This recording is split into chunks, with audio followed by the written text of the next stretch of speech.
Outra coisa legal é a gente ter momentos de não fazer nada. Aí vocês vão falar assim, Aretusa, mas não tem jeito. Já não cabe tudo que eu preciso fazer no meu dia, eu ainda vou ter que achar tempo para ficar à toa. Exatamente. Se não você, a sua criança. A gente está sempre preocupado em dar o que fazer para a criança. A criança, a gente quer que ela tenha alguma coisa para fazer o tempo todo. Só, gente, que eu vou dar um alerta para vocês aqui. A gente está vivendo uma era de prazeres instantâneos. TikTok, Reels, segundos. Uma descarga de dopamina em segundos. A criança está acostumada a ser excitada o tempo todo. E isso gera uma falta de paciência, uma ansiedade, uma falta de criatividade na criança gigantesca. Então, se a gente quer que a criança desenvolva criatividade, que ela tenha capacidade de resiliência, que ela não seja ansiosa, eu preciso frustrar a minha criança no sentido de não promover distrações para ela o tempo todo. Ela tem que ter um momento para ela criar alguma coisa para fazer. Quando você não dá nada para a criança, e quando eu falo nada, é nada mesmo, gente, nenhum brinquedinho, nada para ela se entreter. Você precisa dar um tempo para sua criança no nada, para que ela possa, no nada, ter o tempo de criatividade dela. Ela desenvolver alguma coisa criativa, ela pensar em alguma história, ela criar alguma brincadeira, ela desenvolver por ela mesma algo que ocupe o tempo dela de forma prazerosa.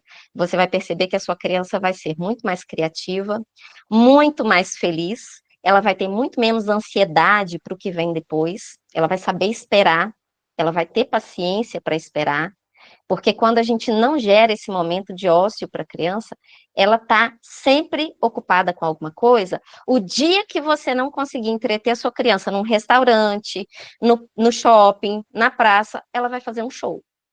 Porque ela não está acostumada a ocupar o tempo dela com o que ela mesma pode produzir.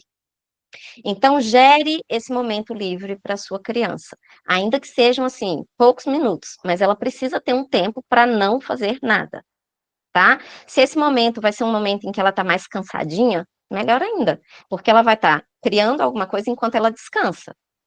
Aí ela vai pôr, ó, a cabeça para funcionar enquanto o corpo relaxa, tá? Então, criar esse momento de livre, né, sem o que fazer para a criança, vai facilitar muito o processo de não gerar uma criança ansiosa, extremamente dependente de coisas externas para estar feliz e para estar satisfeita.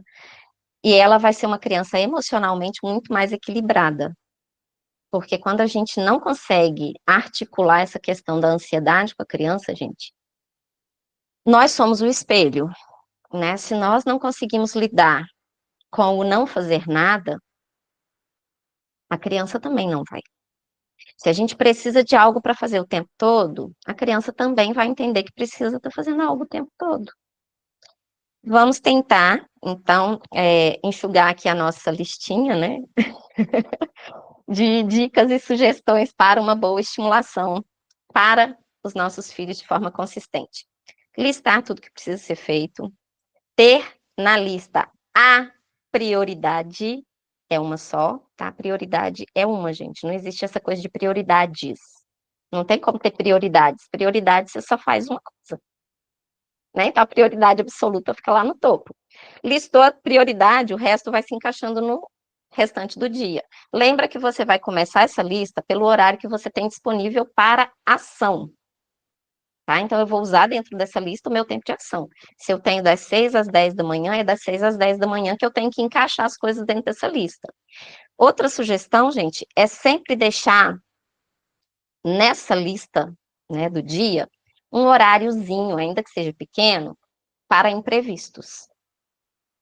Porque nada mais previsível do que os imprevistos, né, gente? Vamos combinar. Todo dia acontece um imprevisto. É uma criança que adoece, é um médico que você tem que procurar, enfim, né? Então, dentro dessa lista sempre vai ter um imprevisto. E aí você precisa ter um horário flexível para você encaixar esse imprevisto do dia, tá? Então, fez a lista, colocou a prioridade, deixou um tempinho aí para os imprevistos que vão acontecer. Não exagere na lista, faça uma lista mais enxuta, não queira ser a super mamãe, tá? Não acho que você é a Mulher Maravilha, porque nós, embora sejamos, não somos. Fazemos muitas proezas, mas somos humanos. Então a lista precisa ser mais reduzida possível. É melhor você fazer uma lista bem pequenininha e realizar tudo todos os dias e falar, uau, sou o máximo, do que você fazer uma lista gigante, não fazer nem a metade e falar assim, nossa, que coisa horrível, não fiz nada o dia inteiro, né? É muito frustrante. Então faça uma lista pequenininha, encha o seu ego, depois que você inchar o seu ego, aí você vai colocando uma lista maiorzinha, tá? Faça com que esse planejamento possa ser o mais longo possível. Se conseguir fazer um planejamento mensal, melhor ainda. Não dá para fazer mensal, faz semanal. Não deixa para fazer planejamento todo dia, não, gente. É tempo perdido. Tá? Quando você deixa para anotar o seu dia no dia, você já perdeu parte do seu dia. Então, planeja a semana dentro de um dia. Outra coisa, ter um horário para começo e fim de todas as coisas, né? Sempre definir horários. Ter o horário para refeição coletiva, né? Família toda reunida na mesa, ensina para sua criança a usar talher, ensina a comer bem, enfim.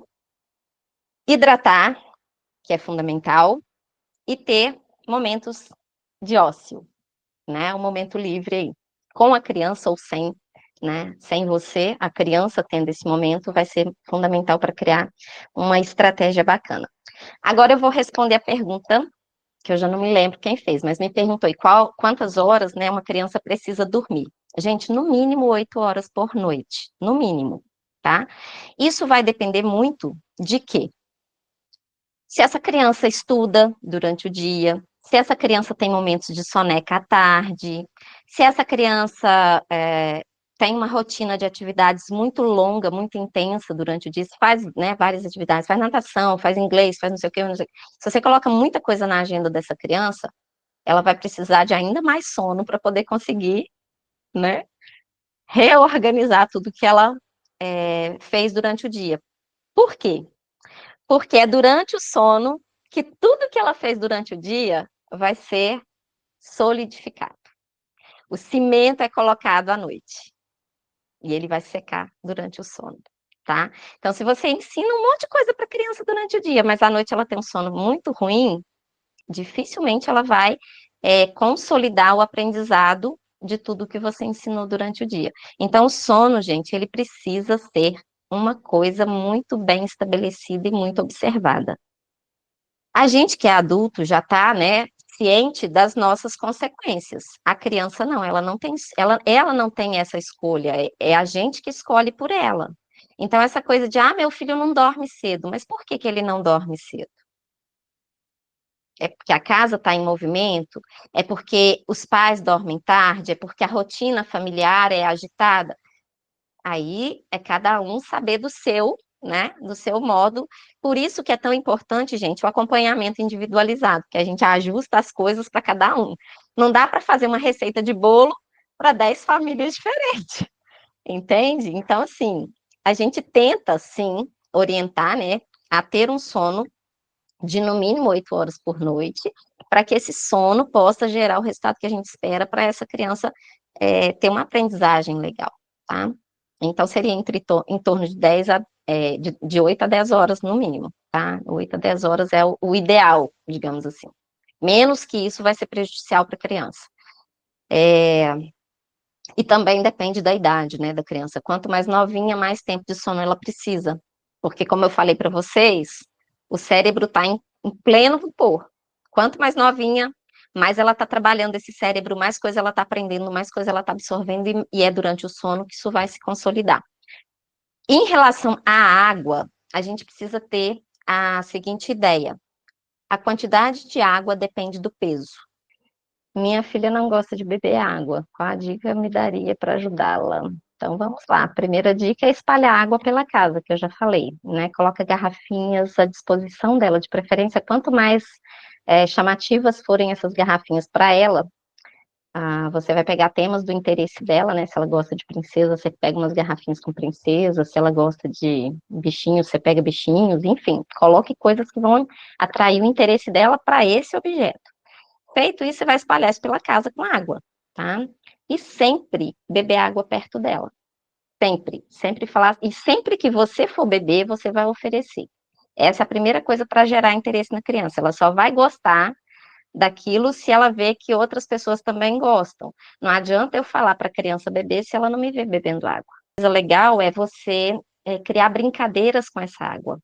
É colocar brincadeiras na água, é fazer brincadeiras na banheira com água, é colocar a criança para brincar de chupar gelinho. A gente precisa ensinar a criança pelo exemplo, tá? Nada mais favorável do que o exemplo. Eu tenho essa ideia muito clara, porque tudo aquilo que eu desejo que os meus filhos façam só funciona se eu fizer também. E isso é regra para tudo, né? Se eu quero que a criança crie o hábito de ler, mas eu não leio, como é que ele vai ler? Se eu não como bem e quero que ele se alimente bem, como é que vai ser? Então, assim, tudo é exemplo, tá? Então, essa questão da água, realmente, as crianças têm uma resistência, gente, porque a água não tem graça. A criança está explorando um mundo palatável, aí você vai dar água, que não tem gosto de nada. Outra dica, saborizar essa água, tá? Saborizar essa água também vai ser legal. Colocar aí, quando eu falo saborizar, gente, é com coisas naturais. Mas eu espero ter esclarecido aí as dúvidas de vocês. Espero que vocês tenham conseguido, né, captar informações que realmente façam diferença para vocês na rotina.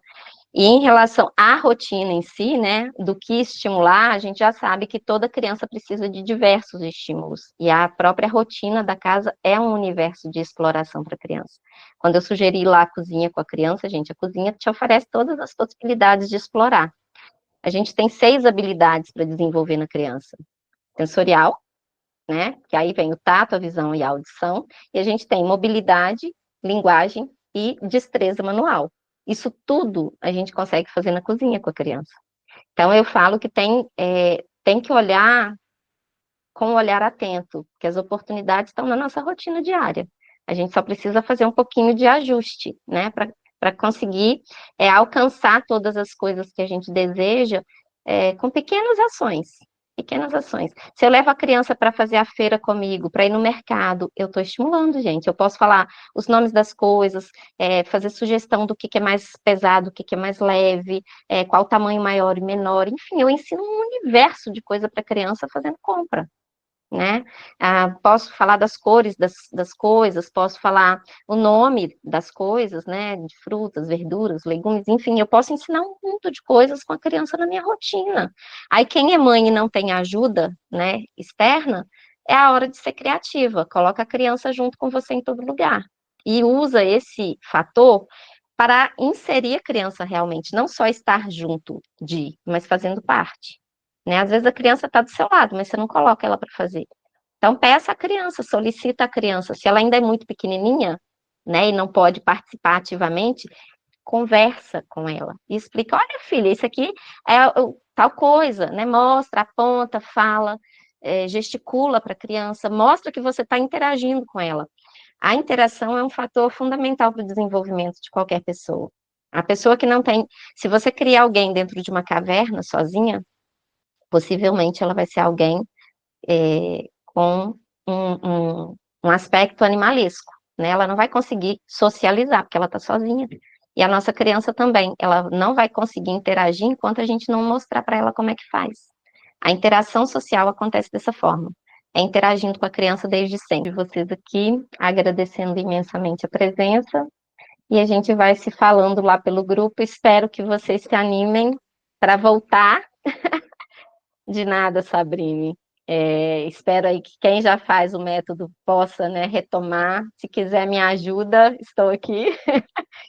Falou, Dani, eu que agradeço, tá? A gente está aqui para troca e aquilo que a gente puder acrescentar na vida de outras pessoas, com certeza vai ser muito bom. Então tá joia, Lu, a gente conversa. Beijo grande, gente. Fica com Deus. Tchau, tchau.